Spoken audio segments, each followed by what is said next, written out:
La Rochelle 7e aux portes des places qualificatives reçoit Brive 10e qui reste sur une victoire importante le week-end dernier à domicile face à Toulon dans la lutte au maintien.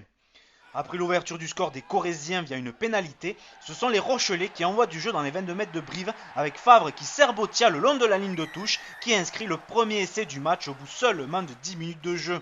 On revoit cette action avec l'ailier Rochelais qui fixe parfaitement la défense de Brive et le centre fidjien n'a plus qu'à courir pour permettre à La Rochelle de passer devant dans cette rencontre. Les Rochelais dominent Brive dans ce premier quart d'heure, les Corésiens se mettent à la faute avec ce plaquage haut, mais Kirbarlo tente la passe au pied en direction de Leeds, mais c'est Müller qui est le premier à réceptionner le ballon. Sur l'action, Tuikovu écope d'un carton jaune pour le plaquage haut sur Lavaux. La Rochelle continue d'imposer sa puissance. Après ce molle, le ballon sort pour Kerbarlo, puis West qui tente à son tour une passe au pied en direction de Leeds. Et les Rochelais rentrent sur le terrain, résistent à un puis deux plaquages et inscrit le deuxième essai du stade Rochelais de l'après-midi. On revoit cette superbe inspiration de l'ouvreur néo-zélandais pour son ailier. Leeds résiste à un puis deux plaquages avant de terminer sa course dans l'embut. La Rochelle assiège les 22 mètres de Brive et ce sont les avants qui sont désormais à 5 mètres de l'embut.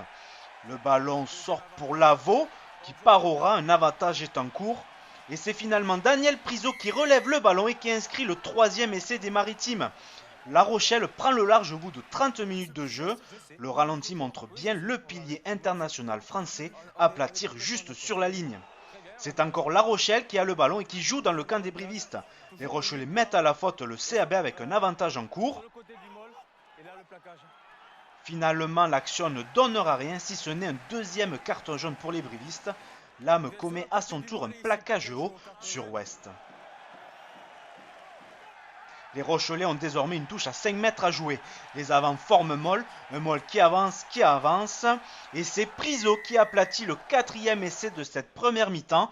Il inscrit par la même occasion un doublé en l'espace de 4 minutes.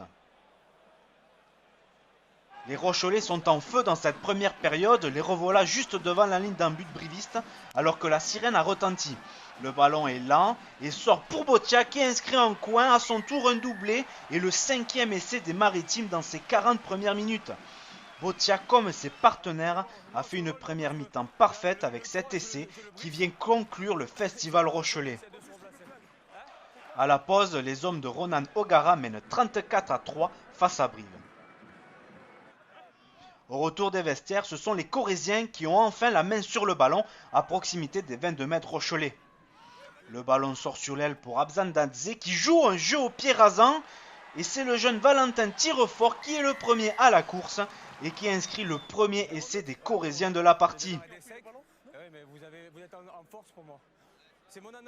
Mais les Rochelais répondent du tac au tac. Botia, ballon en main, entre dans les 22 mètres brivistes et sert Leeds qui inscrit lui aussi son doublé en coin. On revoit la belle course de Botia qui donne dans le bon tempo à l'ailier sud-africain qui inscrit son 7e essai de la saison en championnat. Alors que l'on joue la dernière minute, Abadi pour Brive se fait la malle, entre dans les 22 mètres de La Rochelle, il se fait plaquer, mais donne dans le bon tempo aussi à son talonneur Florian Dufour qui inscrit un essai sous les poteaux. Abadi a le bon réflexe de relever le ballon pour son talonneur remplaçant qui réduit la marque sur la sirène. La Rochelle s'impose 41-15 face à Brive et enchaîne un troisième succès de rang. Du côté de Brive, ce revers vient arrêter la série de 3 matchs sans défaite.